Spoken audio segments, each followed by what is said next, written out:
I have the lovely Miss Yadira Escobar in the building. Is your mic on? Let's see. Yes, it's on now. Hello? Mic check, mic check. Hello. Let's give it a little tap.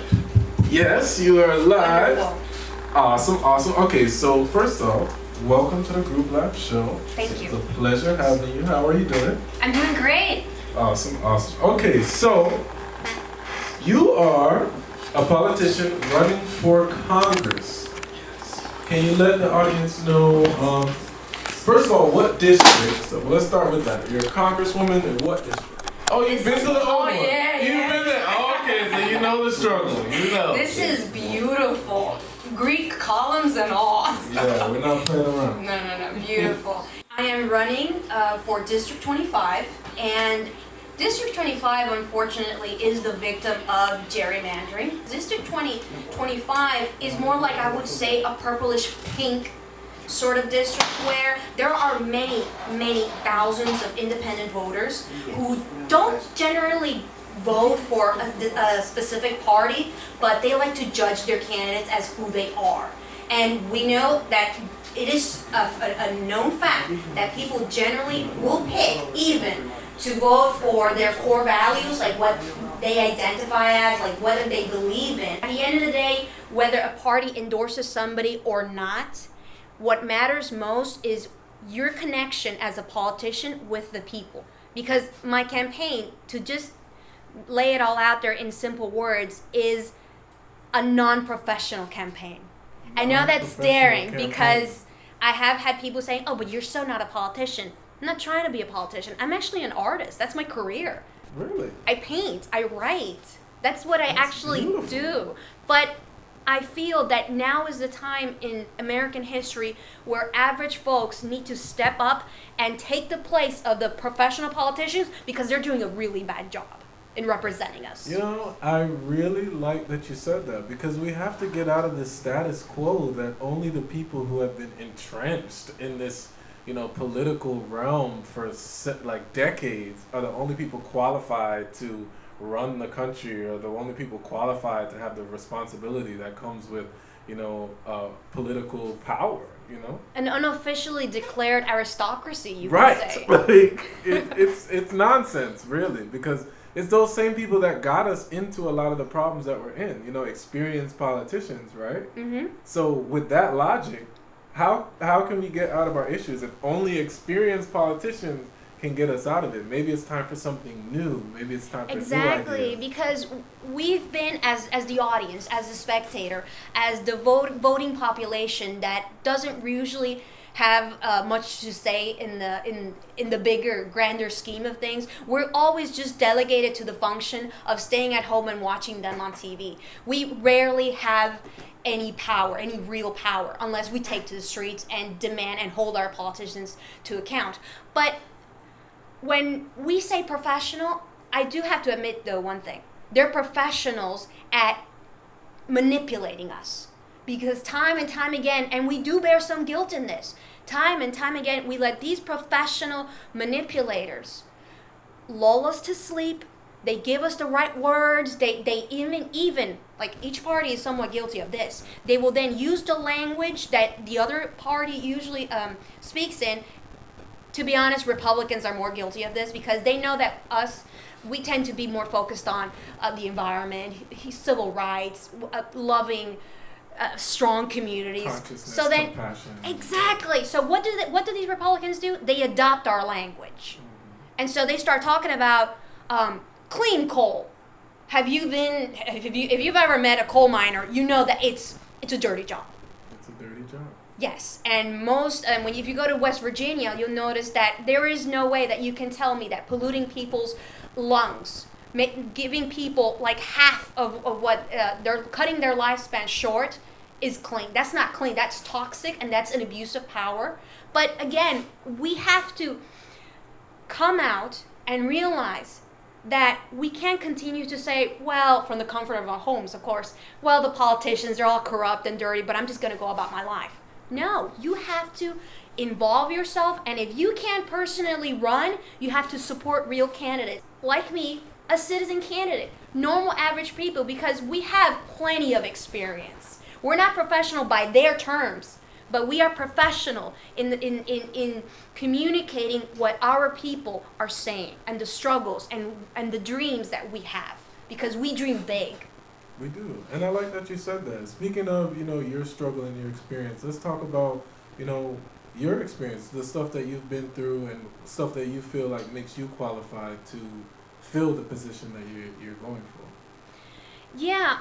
One of the things that really worries me right now is income and wealth inequality. Okay. And as someone who's been working since 15, I've had many ups and downs. I've lived with my family. We've suffered together. We have a big family, so that helps us buffer sometimes the real damages. Mm-hmm. I mean, we went through a personal family crisis in like a year before the financial crisis in 2007, and so we had our electricity cut off. So I learned to adapt, and as we started saving money, of course, we did odd jobs. I've even been a seamstress, so I can tailor you a suit. I can make you a pair from scratch. I can sew you a pair of jeans. She's versatile. Yes. So, but eventually you learn to adapt, and you go through so many hard things in life, and that connects you to the real people who struggle, not some billionaire hedge fund manager who is upset that they give sugar to his kid in some fancy pre-K institution, because those are rich people problems. I'm talking about real issues affecting our communities. And as someone who has had ups and downs, I know that I can bring District 25 the real type of solution and problem solving, compassionate but street smart portfolio, personal record that will help, because it's not just, of course, what I bring to the table, but how many hands we can hold on to. Because if what I'm doing, we can do it in other districts all across America. We can combat the opioid crisis. We can get rid of this terrible path from school to prison. Because as a kid, I went to school, my elementary school was in Opaloka. And most of my friends, they would talk about serious issues that out in the suburbs they didn't mention about, because kids in the suburbs were worried about not getting one of those gigapets. I think the 90s they used to have one of those. It was like the early pre-days. Tamagotchi or something. Yeah, Tamagotchi stuff. Pets? Okay. Yeah. Like they were worried about their virtual pets dying. And I had a friend who was saying, "I've never met my dad because he's in jail, he's in prison, and my grandmother is." Struggles to bring food to the table." And that was my first real life encounter to what goes out, what really happens in certain disadvantaged neighborhoods. Because, and then years later, as I'm writing an article, because I've been a freelance journalist, I was doing an article for a progressive online publication, and I discovered that just like 1 or 2 blocks away from the Rainbow Park Elementary School is the Triangle, and the Triangle was such a crime-infested neighborhood that they had to cut off all traffic, because it would be non-stop violence there. And I had, back in 1998, I remember this one time, there was a kid who was just running across the street, all bloodied. And the driver, we were just getting out of school, she closes the door on the school bus so that he wouldn't get in, and he ran away and just fled into some home, and there was literally a gang of 20 people after him.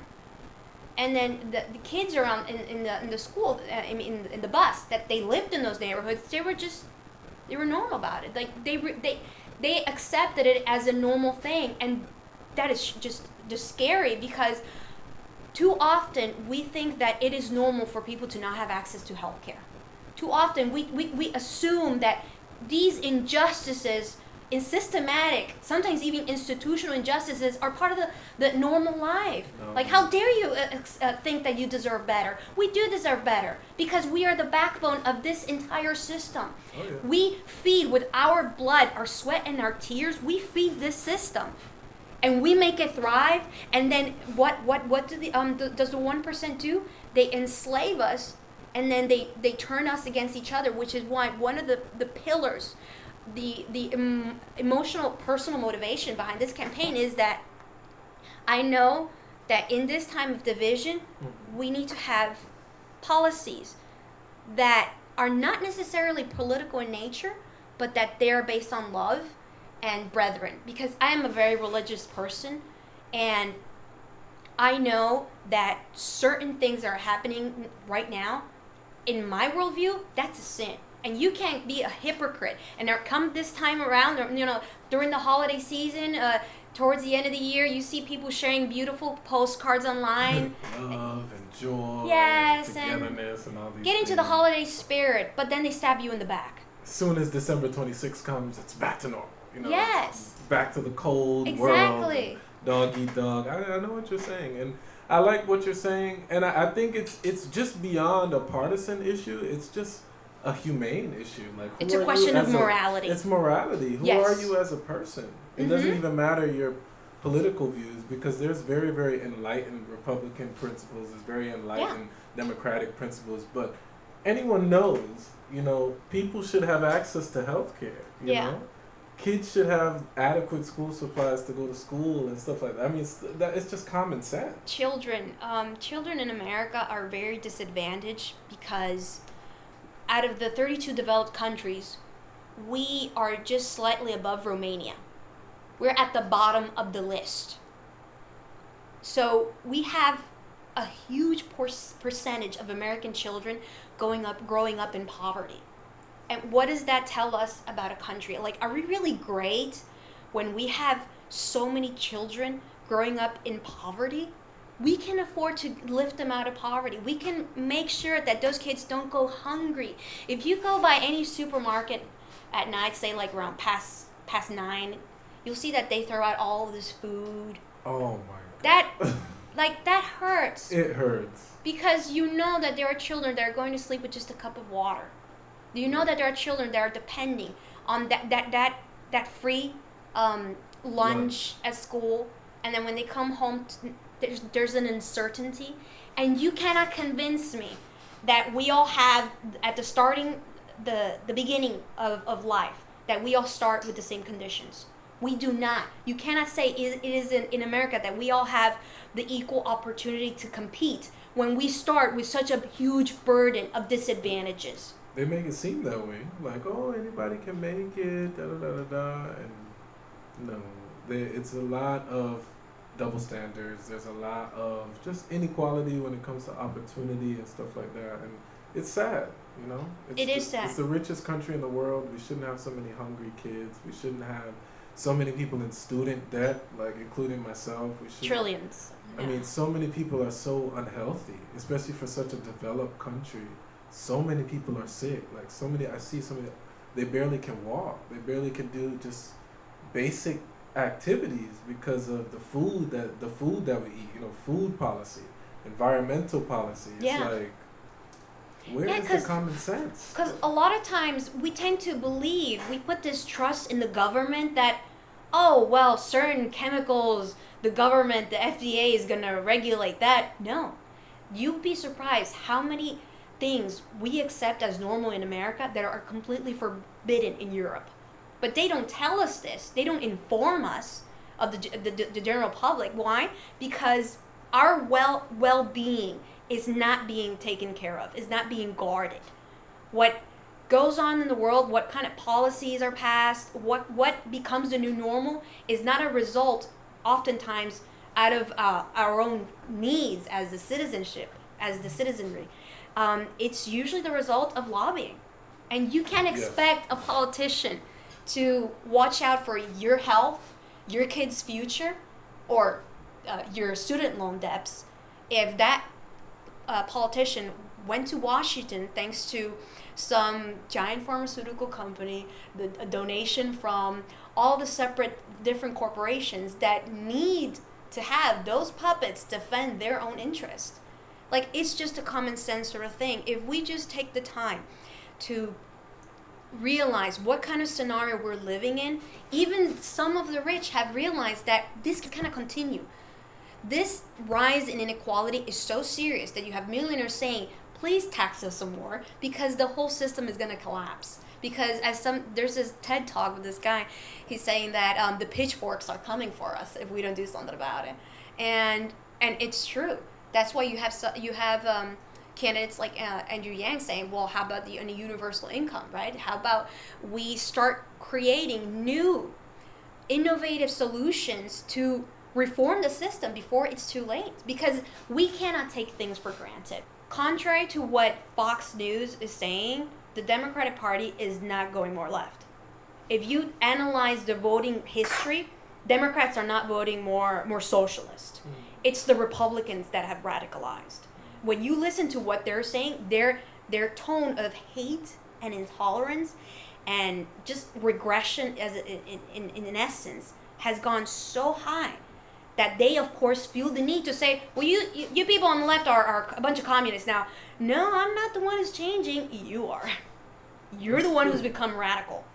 And I think people are just becoming so divergent from their conscience nowadays. It's like people are so separate. It's like the profit motive has made people so separate from values, ethics, morals, and stuff like that. And to me, it's like beyond money and what people think of as success, there's life and the things that really matter and how you treat people, how you treat yourself, how you treat your environment. Those are things that really matter, because eventually you have to pass on this world to someone else, your kids, or just the people around you. So if you just have this mentality that it's all about you and personal gain, there's no growth from that. It's not a multiplier effect. When it's more about what can I do for the greater good of my community, my nation, my planet, then it's just what do you say? It's infinite. There's no end to that. It just keeps going. Love for everything around you. The politics of love. Like, I personally love Marianne Williamson. I know people think she's crazy. She's super loved. I love her as well. Beyond politics, just a lot of things she talks about. I don't know if you ever heard of a thing called A Course of Miracles. It's a book that she refers to a lot. And one thing that always stuck with me was she said, you can't get into heaven alone. Whatever you view heaven as, everyone has their own. You can't go into heaven alone. You have to take someone with you. And the gates to heaven are through the eyes of someone else. So really, it's about how I treat you that really determines where I go when it's my, what do they call that? My judgment day. Right. So me looking into your eyes, that is the gateway to heaven. So if I treat you bad, it's like getting in thanks to not what you think of yourself, which is probably a little distorted, but rather what the community sees you as. Right. What is your real moral standing? What is your real moral standing? What do you do for everyone around you? Because it's not just about you. Of course. I think that's what capitalism and just that need for personal gain as such an imperative force. Unstoppable growth and profits. It does need to stop because the planet has limited resources. They're going to hit a wall eventually. And then the thing is, you can't eat money. So you're over here trying to gather up all this money when then there's no food to grow crops. What are you going to do with all these millions that you got now? Yeah, I mean, when you take a look at the environmental factor, it's upsetting how there are so people denying the fact that our activities, you can call it what you want, a climate crisis, climate change, whatever. Our activities are affecting the planet. Just look at the water, the levels, the high rising levels of the acidity. Everything is interconnected and we are damaging our ecosystem, all for the sake of preserving a system that is simply not smart. It will be detrimental if it will be just a death sentence if we do not put a stop to this notion that an economic model can thrive without bearing in mind the limitations to our resources. Human beings cannot be sacrificed so that the model continues because it is flawed, and it is irresponsible to be even one of these elites. Economical or political, the establishment class. It is very responsible of them not to realize that they breathe the same air as we do. You can't have the Amazon burning. You can't have the oceans not produce oxygen for us because your kids are going to be affected. So they're really short-sighted and don't have a sense of belonging to the human race. Yeah. We're all affected. And when you talk about love, it is such an important thing to remind to just get it out there so that the media starts reflecting. We're starting out small, but it's so wonderful how Marianne Williamson took it to the national stage and just laid it out there. She blew my mind. Like, to see a real person out there, and it's like...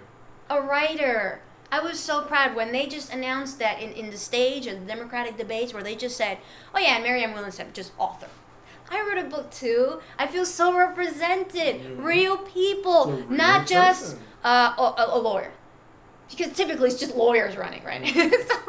Or millionaires. Millionaires. Yeah. The same people that make us go around in these carousels where they say, oh yeah, we're going to have prosperity for everyone. Because that's all it is. They just promise prosperity, but they don't lay out a real plan that creates jobs. Practically can achieve the goal that you say you want to accomplish. Mm-hmm. And she does that. You know, she talks about real things. She talks about, it goes beyond politics. It's just taking a moral atonement, a very honest, yeah, moral like inventory of all the things that you've done in your past and doing whatever you can to reconcile that. And the same as an individual is the same as a nation, because a nation is just a group of individuals. So a nation has to look on its past, and to get the future it wants, it has to clean up those things that it's done in the past. You know, the pollution to the environment, you know, slavery. You have to reconcile for that. Reparations. You have to have wraparound policies. Yes, I love the fact that she tied that to the fact that Germany, after the horrors of World War II, they paid reparations. They paid reparations to Israel, and $89 billion. Yes, and it worked. Nobody blames Germany anymore. There's a thriving Jewish community in Germany. There is no longer there is no animosity. There's no hate. There's no sense of no fear. There's forgiveness because it's love. It's a politics of love. Yes, they did that, and they're sorry. We're all humans. In our course through life, we're gonna make plenty of mistakes. But what's important is that make amends. We make amends, and we really accept the things, honest things that we've done, that we know weren't right, and we do whatever we can. No, and when I agree, when if we start focusing the attention not on the standard talking points of politicians that just want to get elected and then they just betray us and never fulfill anything, and if we focus on the things that we value, we as the people, we value honesty. We value morality. So if we begin to make these real life requirements for candidates, then certain people won't be able to pass that bar because we're raising it. We're raising the bar so that our standards become the real norm, and we change the normal so that what we believe becomes the new normal. And I believe that it is very important, of course, to exercise your willpower and be better every day. Where they say, don't compare yourself to others, just compare yourself to who you were yesterday. Right. We need to constantly grow, be better people. I've always said throughout the years, sometimes I've wondered, like, what is wrong with the world? And my theory was that at the root of all evil is just selfishness.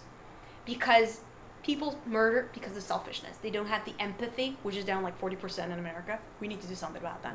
I don't know if it's the screen time, but empathy levels are down. We need to, like, if your toe hurts, I should feel that. Like, if I have a headache, you should sympathize. You know, that kind of thing. Empathy is down because it's almost seen, like, in the society, it's almost seen weak to be empathetic to someone else's problem. Compassion is almost seen as weakness. And that leads to fascism.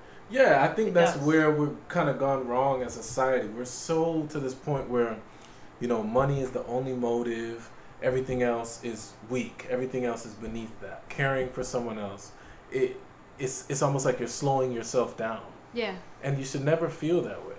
No, definitely not. That's why I'm saying, like, we need to promote self-growth so that people develop, so that people not only acquire a degree that they may never use, in college, because we need to also invest in trade jobs. There are many jobs out there that don't need a college degree.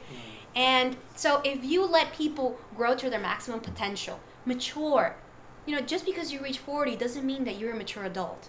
Because we've seen plenty of man-childs out there, like That's not for sure. everybody needs to grow. We need to respect our elders, create a culture where seniors aren't thrown away because they're no longer useful as tools.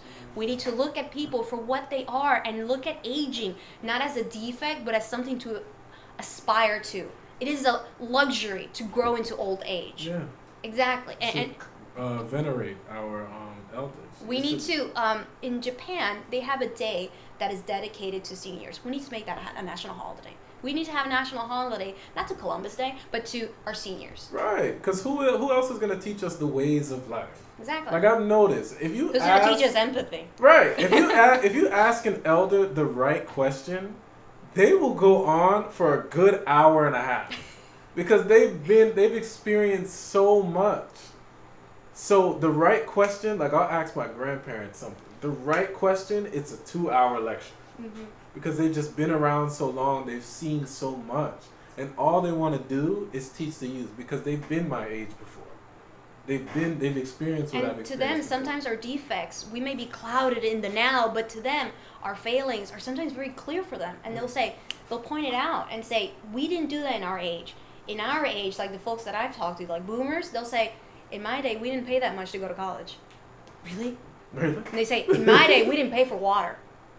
Water was free. Drinking water, tap water. Let's go back to that time. Tap water was free. So then they always say, young people, watch out. Soon they're going to start charging a subscription for breathing air, for oxygen. And I always take a mental note, like, you'll see. They're going to probably turn it into another utility bill. Like, this is your quota for the month. For clean air, that's your quota. You need to pay for that. Charging you for clean air. Exactly. It's It a is. premium. Yeah. Being able to breathe normally is a premium. Right? Yeah. We need to realize that if you can imagine it, they're gonna slap a fee on that, because things that we value as people, to the people on top, the people that oppress us, that want to keep us running around with hate and division, and not, because when you divide people, of course you conquer them. When we can overcome all the obstacles that they have put in front of us, if we unite around morality, around the wisdom of our senior citizens, and then we come to this obstacle. How can somebody reach their full potential if we have such serious income inequality? You can't. No matter how much you try. That's where like sometimes you'll hear that talking point of, well, if he's stuck in poverty, it's because he didn't take advantage of all the opportunities that were laid out in front of him. He's a slacker and he's just not trying hard they make enough. it seem like poverty is a personal failure instead of an engineered system. Exactly. If you have a classist society, there has to be a poor, because who is going to work for the rich? If everyone is rich, then like who's going to clean the rich people's house? Like, there has to be classism, so some people have to stay poor. Yes, the system is designed like that. It's designed like that. Yeah, like I mean, I quoted today that Charles Chaplin, because of McCarthyism, he was denied entry into the United States, even though he'd spent 40 years living in America, red baiting and all that. He said that he didn't want a revolution in America. He just wanted a roof over everybody's head. Basic human staples that allow you to have human dignity. Because there is a price. Some of your basic necessities need to be met. You need to have food, you need to have clothing, you need to have a house, you need to have health care, you need to have peace also. You can't run around the neighborhood thinking that the criminal is out to get you or the cop is out to get you. Because I have been stopped for taking pictures. My brothers have been stopped in their front yard, testing out the camera just gifted to him that day. My teenage underage brother testing out the camera, cop passes by, stops him, hey, psh, why are you taking a picture? You happen to be passing, I'm not taking a picture of you. That's prejudice. Why would a cop that is being paid with our taxpayer dollars, patrolling the city and not watching out for crime, but trying to bully an underage kid? What is the purpose of that? To create an atmosphere of intimidation, so you never step out of line, so you don't protest, so you don't do activism. I had once a cop tell me that I needed to shut down my blog. He told me, you need to seriously stop what you're doing, young lady, because you're inciting hate. It's kind of like that line where people say sometimes, if a girl gets raped, you don't blame the man, they blame then the girl. They say, well, you were either wearing something provocative or you were at the wrong place. How about saying that the guy was a monster, right? How about we blame the actual accountability? Yes. Come on now. Yeah. Rape is wrong, no matter how you spin it. For us, it's so obvious. It's very common sense. It's just simple. It's the plain truth. And when you're running a campaign on that, on certain principles and truths that we take for the norm, you are confronted with a machinery that was built to filter out honest candidates. So it's tough. I'm telling you, it is very, almost impossible. But we need to, as citizen candidates, as progressive or even honest Republican candidates, anybody who wants to help their community, they need to run and expect to be thrown about by strong political interests on both sides. Because the deeper you get in, and this is something that I was talking to Villano last night about, how, yes, I've been involved in all political things, activism and community activities for like a decade. So I had the academic prejudice. I knew what it was about. But one thing is knowing, and another thing is getting yourself involved in it and experiencing in the flesh what it's about. There is such a strong need for the powerful to keep people like us out of the palace. They do not want us in there because they know that we are indisciplined, that we are freedom-loving patriots, and we do not want to see our country go down the abyss. Because when things get rough, what do the rich do? They change their citizenship. They go to China. Yeah. They pack up their bags and exactly. leave. And then once they're done with the Earth, they're like, okay, let's go to Mars. It's like there's just little infections. That's just like looking for the next thing to pollute. It's crazy. It's crazy.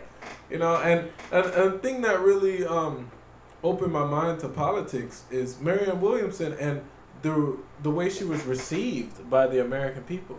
American people seem to be surprised to see a candidate that comes off as a real person. They're almost perturbed by that.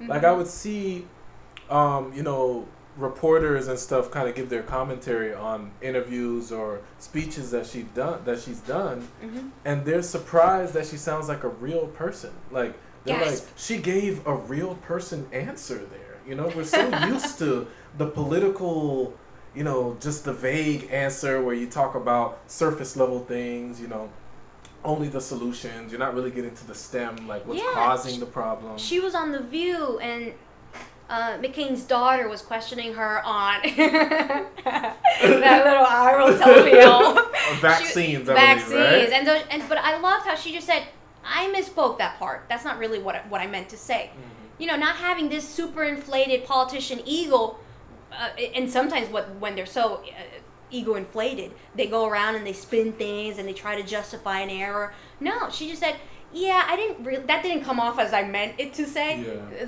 So it's just this honesty where you need to be approachable as a politician, because politician in itself, it's become this untouchable, sacred, intimidating thing when you're just a public servant. You're just another citizen, like everyone else. Yes. So there shouldn't be this veil of like, I can't touch them. They have this little bubble, and you can't touch them. Her, it's a real person. Yeah, like Sam Sater, he was from the Majority Report. He said that he was backstage on some TV thing, and then he has Pete Buttigieg next to him. He just didn't do nothing. He said, I just acted like that was a normal person, because how many people actually elected him into becoming a mayor? And so we need to just drop that whole thing of giving them this celebrity status, because most of these politicians haven't really done much for us to venerate them as semi-gods. Thank you. Like, they're people. They're average folks. They cry when you write horrible things about them. they're fallible. They're vulnerable. They make mistakes. Yes, they make mistakes. And we shouldn't like penalize them for that. Especially simple mistakes like misspeaking on vaccines. Like Yeah, I sure. saw what she said. And it seemed like she was speaking from emotion as a mother. Yeah. And I think that's where she because took it a little there bit is too far. Yeah, there is a nationwide concern about the rise of autism. People are scared. Cancer is rising. We have so many diseases right now. Diabetes. Everybody's like pre-diabetic.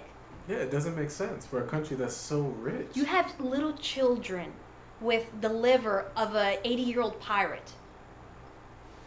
They have their livers fried already. Where you analyze the sample, the tissue sample, and you would think that this person was binge drinking vodka and rum for decades, and no, it's a kid. Because kid, yes. And so we need to realize, as I was saying earlier, that there is no higher authority in the government in Washington, D.C. watching out for our well-being. We need to take matters into our own hands. Just like if something spills right here in the studio, you're not going to call somebody from over there in some other state, yo, come clean this up for me. You know, like, we're going to clean it ourselves. I'm an aristocrat. I need someone of the lower class to come to come mop this up. No, this cultural thing that we have, where it is a trend, and it's kind of scary how I've seen kids nowadays, and I say kids because as a millennial, gasp, we're no longer the younger people. Now there's there's another generation after us. Wow. Generation Z is like the last generation, because like after them, if we don't fix the planet, there ain't gonna be another generation. You know, it's gone. And people, I mean, I see it slowly. People are waking up. Mm-hmm. Like, you know, people are understanding why are so many people sick, especially in this country. So many people are sick, and people don't understand. It's just a big, like, someone designed this big profit model. You know, you start the life, you eat all this processed food that has all these pesticides and da da da. Yes. It's cheap though. So colors. You ever see like one of those really bright blue and red 4th of July cupcakes they have at Walmart? I just look at it and say, that's poison. Please, nobody sell that. Stop selling that. All up in your local Publix, all up in your local Winn-Dixie, and it's just a little system. It's like you eat this food, it's cheap, so it fits into the average American's, you know, budget. So they buy it, and they don't understand long term you're gonna pay for that, because eventually you're gonna get caught up in the medical system. And once they catch you there, of course, it's done. The rest of your life, you're just a slave to the medical system. One ailment, they give you a drug for that, cures that, now you have another side effect. Now you have a problem. And it's why you compare the generation 70s people. People in the 70s were exercising less than we are, and they were eating more than we are, and they were thinner than we are. Why? Because food was healthier back then. It was simple. Nowadays, you have top chefs in California looking down on tomatoes and saying, that's not what a tomato is supposed to look like or taste like. Like our food, things that we take for granted, like, oh yeah, it's a good wholesome meal. No, look down. That's not real food. They're poisoning us. And like you say, nobody wants us to be healthy. We have to accept that. The system wants us to die young so that we don't, drag down Social Security and all that. The system wants us to feed them kids. That's why they have all these tax incentives for people to have kids. They want kids. They're alarmed that people are having less and less kids. But how is an average young couple going to have kids if they can't afford that child? So much debt. Exactly. People can't get out of debt. For the first time in America, not even Hispanics, because my people usually have kids. Latinos usually have big families who have big, strong family values. That's the thing of the past. It's a thing of the past because people cannot afford it anymore. It is too expensive to have a family. So when you hear conservatives saying that they're for pro-family values, how about you give us policies that support the family? How about you give us the real life political, social scenario where poor working class people can have families, not just you, the because then they'll afford it. Exactly. Until they fix it, there's always going to be crime, there's always going to be revolts, there's always going to be war, because the people who don't have it are always going to feel some type of way to the people who do. Of course, because they do not want to educate us. The 1% wants us to be marginalized, to be just collateral damage left by the side of the road. and not real active participants in our democracy. They want us to be entertained, to be just watching video games, watching endless. No, just haven't you realized what of an explosion of the entertainment industry that we have? Why are there just so many series, music videos, and trends, and social media? Hulu, people just binge watching. Do not binge watch. Do not binge watch. Pick up a book. Talk to the people around you. Let them tell you what hardships they're going through, because as long as if you have a hard day of work and you've experienced so much exploitation, so many injustices, and you just relax by binge watching on Netflix, you're letting that out, and you're not taking that demand to the street or to the voting polls. You're not voting with that conscience, with that class conscience, because you forgot about it. Because you're too busy watching TikTok videos of some loop of some idiotic thing. And I understand that it's hard when I have been standing for so many hours and my feet hurt and I'm tired and I'm still stressed out because I can't pay my phone bill. Like just last week I had to cut my phone. I just cut off the data. Like I'm back to the $20 a month plan because you have expenses, right? So when you're just stressed out in this system, it is a temptation to just let go of everything and just watch a movie, just listen to the music and hide under the covers. That's the comfortable, that's the natural thing. It's very psychotic when you think of it. It's like hypnosis. It is, and it is something, it's a vicious cycle that we need to stop, because Generation C, as I was saying, they're not like previous generations that were super excited to get their driver's license. They want to stay home. They want to just lose themselves in these screens while the elites have national parks to take their kids to. Because they give us screen time while they go out and explore nature. We have less and less parks, less green areas, which is a known fact that just a couple of minutes surrounded by trees will lower your cortisol stress hormones. It calms you down, and that gives you resilience to fight another day. But they don't want that. They want us broken, divided, full of hate, self-conscious, because we're looking at social media, and more the adolescents today are disconnected from reality. And so we're right now the victims of a global experiment. And we know that we have all these private corporations. They're studying our habits. They're tracking us. We have Cambridge Analytica, where they study us, and we're like rodents to them. We're little mice in a lab, and they're studying us, so that then they can create a new series that tackles us. Which is why, like, I tell friends that haven't you noticed that there is a pattern on Netflix where like every couple of minutes they slice up the dialogue with either sex or violence, because they've looked at their data and they've realized that monologues, like dialogue, is something that people tend to skip over, so they'll just go for the blood or the boobs, right? So right. Exactly. So like we need to have an honest discussion about this. Yes. You're right, though. So if people are constantly doing that, then Netflix says, I'm going to cash in on that debility, on that weakness, on that vice, and I'm going to do movies that play into what they want.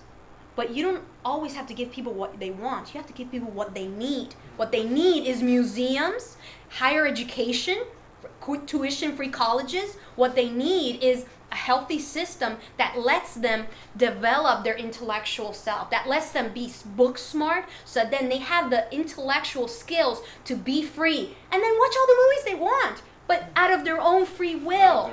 Not because they were thrown into that. If you want to watch all the mind-numbing video games that you want, fine, do that. It's a free country.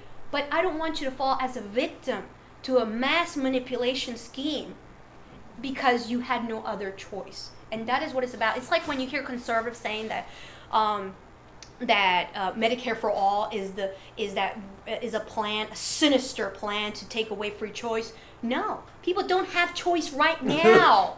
Because they don't have money. They rephrase things, they change the dialogue, they change the words, and they pervert the sentences, so that then we end up voting against our own self-interest. Why? Because they want us dumb, because they want us distracted and full of hate, which is a problem that I have with the impeachment thing. I am scared of how the current administration has confronted our institutions. We cannot have people that are openly corrupt like that. We can't have people that are openly corrupt. But at the same time, half of the population isn't watching the hearings. There's a study that came out that said that the majority of men haven't been persuaded by the impeachment thing because they just weren't watching. Like Fox News keeps telling people, oh, the impeachment hearings, oh, don't watch that, it's boring. Don't look in there, there's nothing. They literally have told people it's boring. Is that a smart adjective? It's boring. I don't care if it's boring as hell. It is sometimes. But you need to watch it. You need to watch. You need to see what is going on. It's like being all bored to death during the Watergate and thinking, I don't care what Nixon is doing. It's kind of boring. What is this whole Watergate thing? You cannot afford to do that. We cannot afford to give ourselves the luxury of letting the professionals take care of it because they're driving us to destruction. What do you think China is doing during all this? Laughing their butts off. China is set on the path to become the next United States if we don't change our course. And this is something that I reflected in my book. It's a political thriller set in Miami. And we have a movie actually coming out. Yeah, because I'm one of the founders of my family's Wild Montage. It's an audio-visual film production company. And so we did this movie. It started in 2010, and Villano is in it. Oh, wow. Yeah. Okay, cool. And we were, in 2010, we thought we need to warn people about the rise of authoritarianism.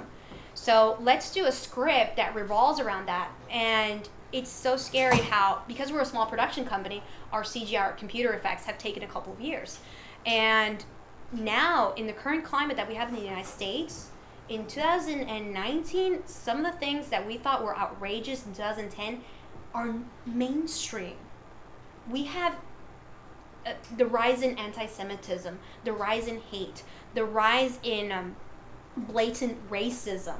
Like, it's scary how you can get lost in so many public chat rooms of people seriously discussing theories that were debunked generations ago. They're reviving hate, is reviving all of these debunked myths about race that is just scary because it will not stop there. We can't just think that, oh, but in America, that's never going to happen. No. We can have concentration camps here. If we don't do something about it, we can definitely go back to and create a system where our worst fears come to life. Oh, yes. And one thing I wanted to point out that you were talking about earlier, that Netflix analogy that you were using. Yeah. They tap into what people want to see, the booze, the boobs, and stuff like that. And the blood. And then that's what they give us. When things don't make good business sense, how do we as a government move forward? Like, say, okay, making movies that really matter, making movies about real things that's going on in the environment. Most people don't want to see that because they want to see, boobs. And anything educational turns most people off. So Netflix, they're just a business. Mm-hmm. So doing what they do, it makes good business sense, but it's not good for the people. And I've noticed a lot of the times that happens where what makes good business sense and what increases a business's bottom line is always the exact thing that kind of drives the society or the environment or something very, very important down. Yeah, it's when you have private profits but shared problems, where a family, a company, a small percentage of the population is reaping the benefits of policies that just bring destruction to the vast majority of the population.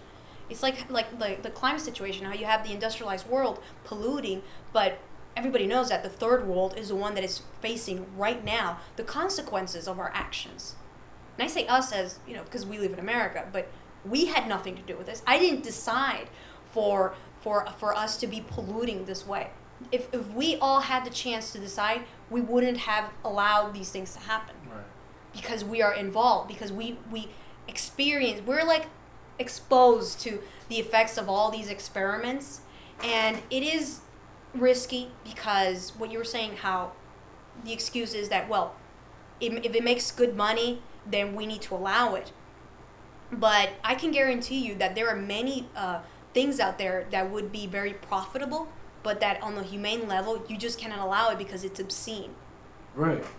But a lot of the times, it still goes by because at the end of the day, this is a capitalist country. So if it doesn't make money, it doesn't make sense. So I think that's why a lot of the issues we have are still in place. Because a lot of people know the food that we eat is not good.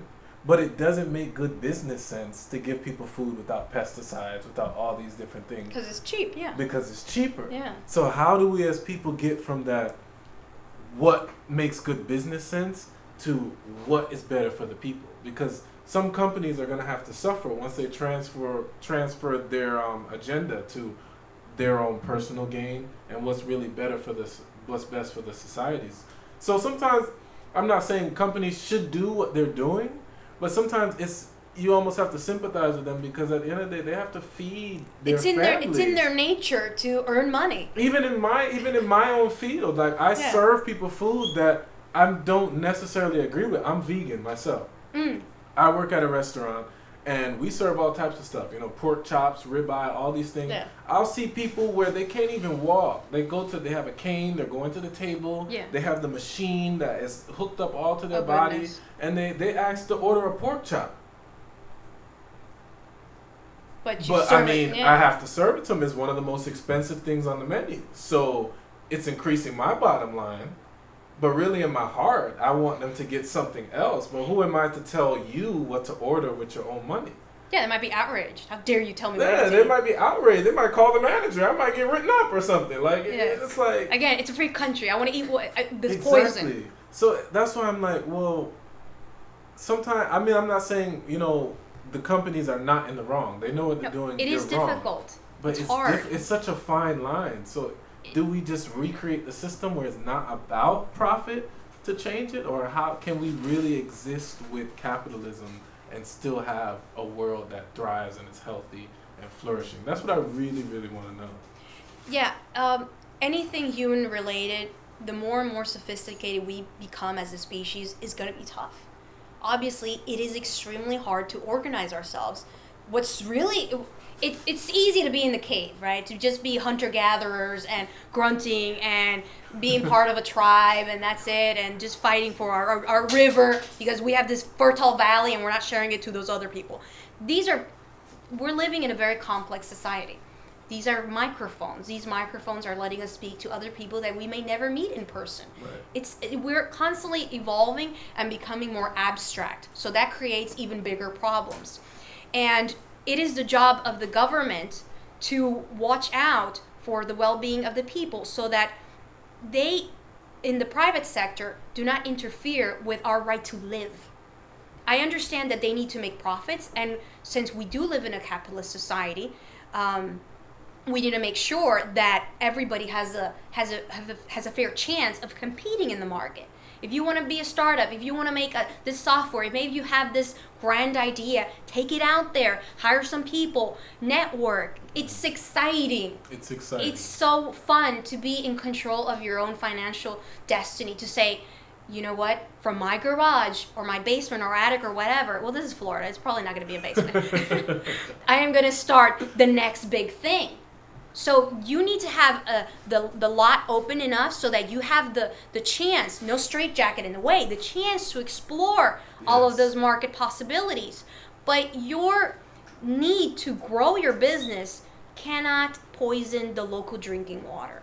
You cannot take away money from the government in like subsidies or any other type of program and then lobby so that politicians don't give us access to Medicare for all. So at the end of the day, we need to find out how can we, in a creative way, start at the community level and expand this movement that prioritizes morality, human rights, civil rights, the dignity of our species, so that we collectively shame those that threaten the growth of our own being. And that is a very, very enlightened, statement. And to me, that is going to be so difficult. And I'm not saying we shouldn't try to do it. Like it's just there's always going to be that need for profit. There's always going to be that need for personal gain and that greed that comes with it. And we're humans, we're fallible. So there's always going to be that person that how much they have is never good enough. They always want more, even if it's at the expense of people around them. So I don't know what we can do to really awaken the human consciousness so people can not be so greedy and be kind of more content with what they have and still want to progress as people. It's such a fine line. It's so hard.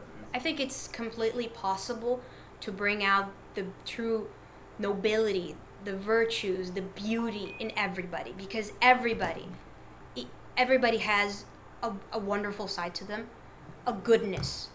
That is something that, as a person of faith, I know that our spirit, our soul, it is in there. I agree.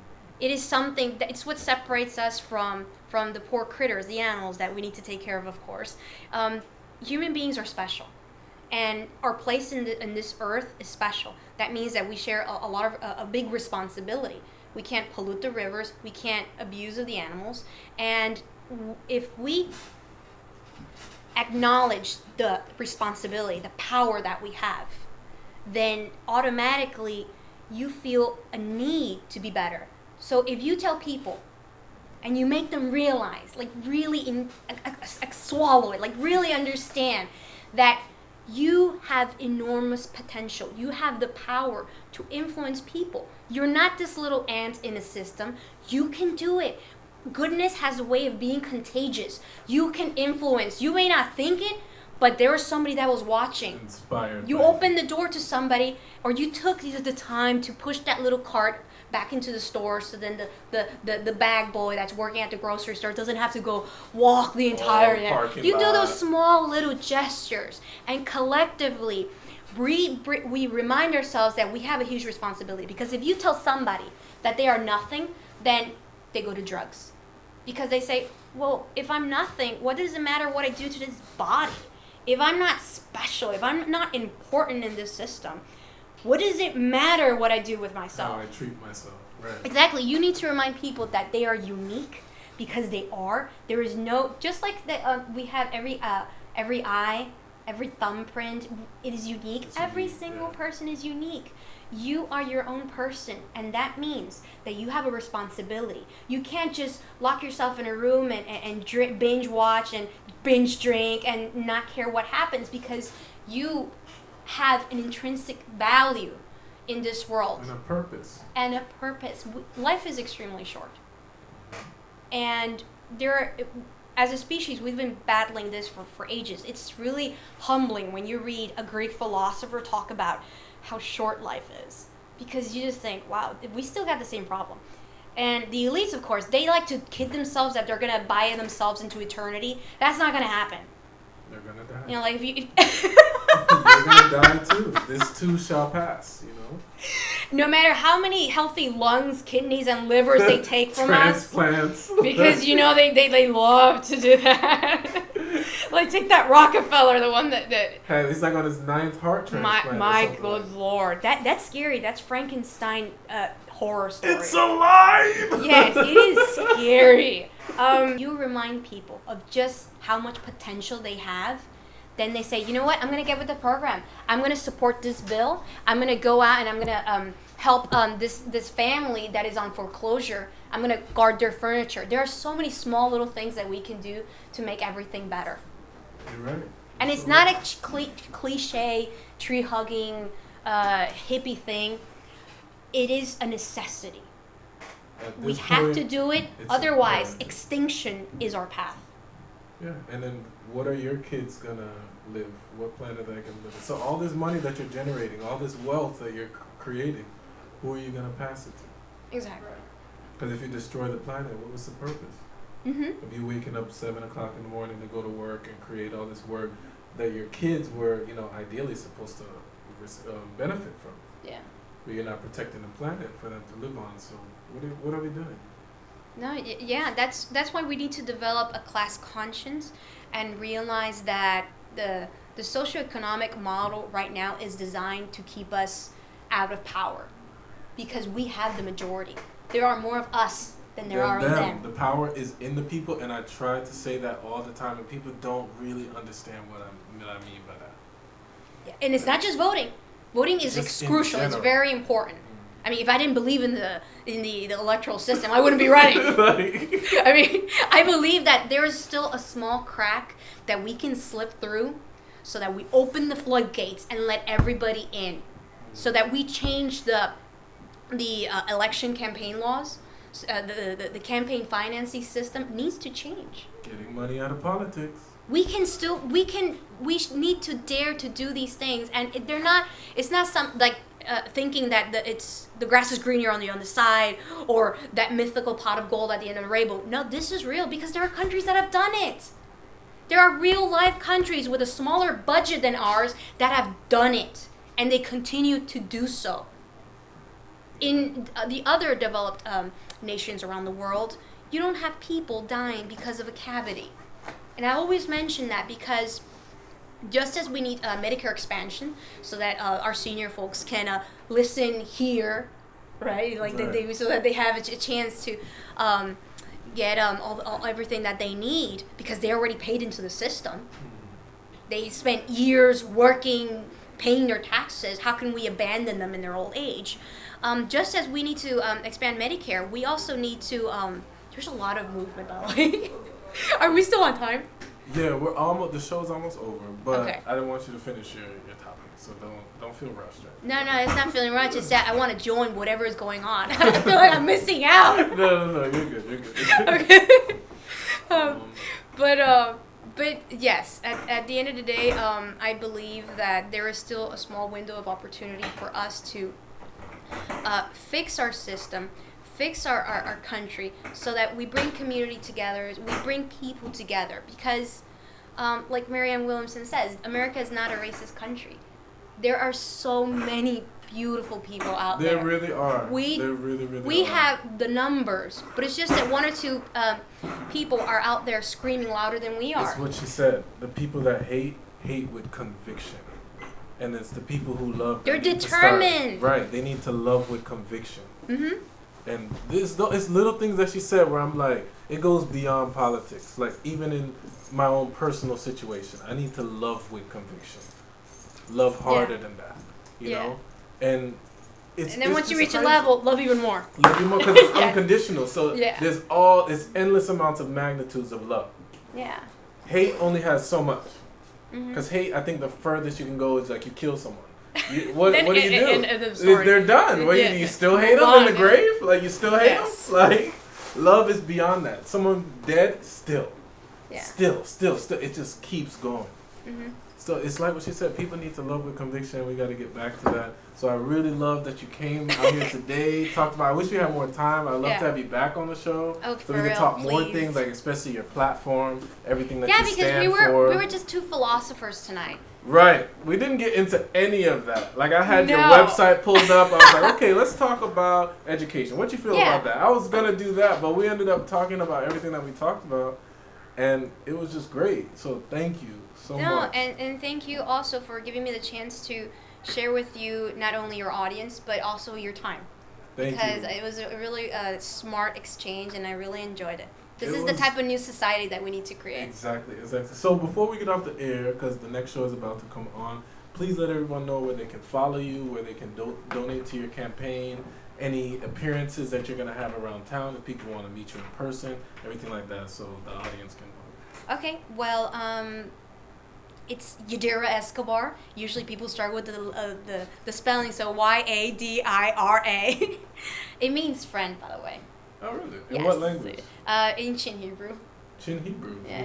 Yeah, you have Yad, and then anyways, it's Yadira Escobar, and you can find me on social media by just typing Yadira Congress, and the website is escobarforcongress.com, and there you will find, even though it's under construction, you will at least find a detailed list of things that I support. Obviously, there's a lot more, but just the priorities, like criminal justice reform, affordable housing, the environment, creating jobs that are centered around the Green New Deal, because it will create jobs. thousands and Thousands. thousands of more than the coal industry. Yeah, The fossil fuel there's industry money to be has made there. the fossil fuel industry is more and more automated, so it's a myth. They're not creating jobs. A green economy will create hundreds and thousands of more jobs. Proven. That's what's up. That's what's up. So thank you again, Miss My pleasure. Escobar, for Thank coming you. in. She brought her whole crew. Thank you all so much for coming in. It was a pleasure. That is my time. We went a little bit overtime for the Groove Live show. Next we have the Battle of the Sexes. They're coming in 5 minutes. Shout out to Lexus Love, Yaya Short, DJ Yuck Mile, I Am Dub C. Shout out to all the Great FM. Everybody, until next week, Melo Jones is signing out. You already know, every Wednesday, 6 p.m. to 8 p.m., we are right here at the Great FM, WKMT DB, Miami's #1 online Billboard charting radio station. And until next week, y'all, I'll see y'all. Shoot! Wait, let's get a picture. No, sit down. Picture? Yeah. Could you take our picture? Let's go. I needed some shit with some bop in it. I flew past the whip with that blunt. Yeah, the other place didn't have music, I think.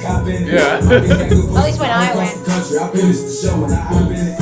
I got me a minute. I'm still with the shit. I'm like, oh, you like pictures with niggas. Get the fuck out the spot. I'm trying to figure which deal I'm gonna take.